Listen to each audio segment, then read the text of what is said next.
Welcome to Galaxy Dungeon. After our last videos analyzing Dragon Quest, the next logical step was to analyze the direct sequel that came out the next year and equally inspired the JRPG genre. In this video, I'll be analyzing the world design of Dragon Quest II. First of all, this game is set 100 years after the first Dragon Quest and is set in the same world as Alifgard, which is a region among many others in a world called Torland. It starts off with an evil wizard taking over a castle in the central continent of the world, with a survivor escaping to a nearby continent. He informs the king of the area, called Maidenhall, of the attack, and the king orders his son to save the world. The world is way bigger than the first game, and the monsters attack in groups rather than one at a time. Also, you can get a boat and more party members. Like in D&D, you get multiple teammates that help you, with each of them having different abilities and being able to use different attacks and magic spells. Most JRPGs, including the future installments of the Dragon Quest series, do this. Also, since this game made it more complex, every town has healers that can revive dead party members, cure party members of poison, and undo curses. Also, it adds more places to save the game. Since Dragon Quest I had a very small map, the game only needed one place to save. But, since Dragon Quest II has a bunch of castles and a pretty big map with many different sections of the game that you'll need to take a break and save, there's a bunch of them. At the start of the game, you can go anywhere in the northern east continent, grind, and talk to everyone in the area. But there are doors everywhere that you need keys to unlock. Also, without more than one party member, you'll be overwhelmed pretty quickly. So, you can't get very far into one dungeon in the west. Also, there's a guard keeping you from going to the central continent where the monsters are too tough. Luckily, in a town north of where you started, you hear that your cousin, the prince, is gone, and you'll have to find him later on. After you're reunited with your cousin, he becomes your first party member. You can get a silver key for opening doors in the lake dungeon and travel to a southern landmass with the next town, Hamlin. This opens up a big segment of the map. It has 3 different bridges leading to the largest continent in the whole game, but you can only access a small amount of it right now because most of it's blocked off by mountains. 2 bridges take you to the western area, and 1 takes you to the east. The eastern area leads to the Tower of Wind, which is blocked off by various mountain ranges. If you stick to the first few land masses, you'll find the Moonbrook Castle and the Western Shrine, which you can't get through yet. And near the mountains, there's a magic mirror called the Mirror of Ra that you need to progress through the story, and it has become a reoccurring item in the series. Moonbrook Castle is the castle that was destroyed in the beginning of the game. After searching it, you find out that you need the Mirror of Ra to save the princess. You go back to Hamlin and save her, and she'll join your party. She's a sorcerer who can cast all kinds of spells. Plus, with her on your party, you can traverse the Western Shrine and go west. But you can't get to the next town without a certain item. So you have to search the Tower of Wind for that item, the Cloak of Wind. You can use it to glide from the highest point of the tower to make it to the next island. If you save the port owner's granddaughter from a couple of monsters, he'll let you use his fastest ship, which you can use to explore the rest of the overworld. This opens up all kinds of places that you can go, including Alifgard from the first game. Most of these places are full of soft locks, places crawling with monsters that you can't beat yet. And there's a lot of empty islands containing nothing. Also, the planet is definitely round, because if you go too far in one direction, you will reach the farthest side of the world. This means that you're exploring an entire planet. And there's one area surrounded by mountains, so you can't get into it at all. It's also full of difficult-to-beat monsters that you won't be capable of beating until the end of the game. It's where the Dark Lord Hargon is. You'll have to prepare to beat him throughout the entire game, so the mountains exist to keep you from reaching the end of the game. Also, if you find a piece of sunken treasure and take it back to the man who lost it, he'll give you the Echo Flute, which will help you find the 5 crests in this world. There are some islands with teleporters that you can use to get all over the world.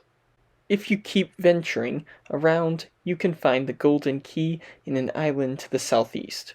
Plus, you can go to the Alifgard continent from the original game. It's smaller than in the first game, and most of the places aren't there anymore.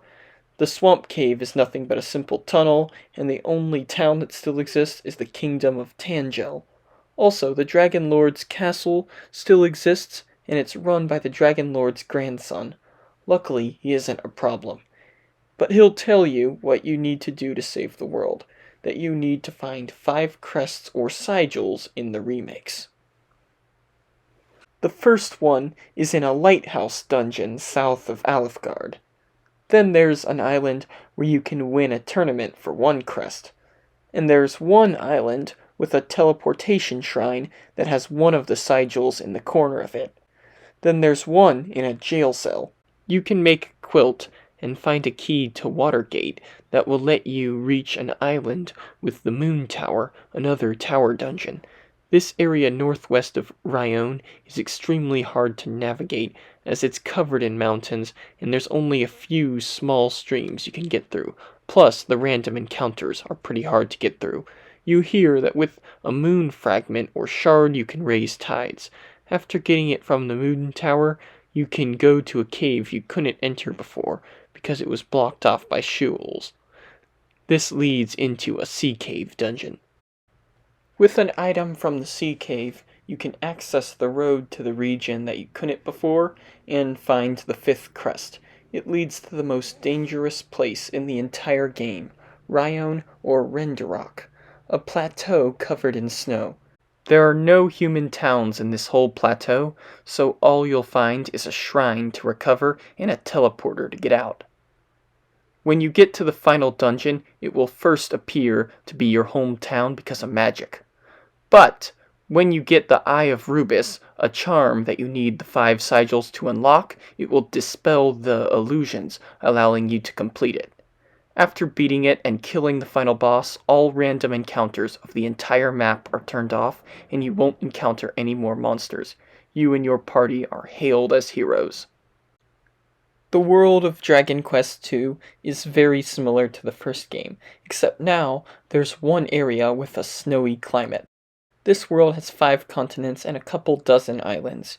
You don't even have to go to them all. There's some islands with teleporters that you won't be required to use. You may prefer to sail on your boat instead. Also, there are a bunch of small rivers that lead into continents, and some of the landmasses are so close to each other that you can get through them from bridges or gliding from a tower. This world may be simple, but it's a good way for JRPG world maps to start. Many JRPG world maps took inspiration from this one. I actually like the continental structure of this world. It's very different from the real world, but interesting and high fantasy standards. Like in my video for the first Dragon Quest, I'm going to calculate up how big this world map is. There's an undersea tunnel that's pretty long and is only 4 steps in the overworld. By walking through the tunnel, I can calculate up the size of the overworld squares more accurately. Each overworld square is 8.5 meters. This is reasonable if we assume that the towns are not to scale. This would make the length of Alifgard half a mile in size, so we're going to have to do some more research and find another way to measure this world. After getting the boat, I discovered something. Absolutely nothing is to scale. Also, the world of Alifgard looks very different, despite the game only taking place 100 years after the first one. Looking through all the future Dragon Quest games, the world maps have always been inconsistent, but some of them are connected to each other by hundreds or thousands of years. So I discovered a reasonable theory for this. The continents are moving rapidly by some supernatural force. Also, there are no areas with cold weather. Every continent on this planet is the same, so this world must have been created by supernatural forces alone. If we use 8.5 meters for each overworld square, we can calculate a small estimate for how big this world is. The diameter of the planet would be 2.5 kilometers. I seriously doubt that the overworld is to scale. We can assume that every square on the map of the overworld is a few kilometers, assuming that the developers didn't care about the scale or anything, assuming that the grid world map of the first game is in leagues, which I concluded after analyzing the first game. then it's much larger. My calculation of the entire map would be about the same size as Pluto.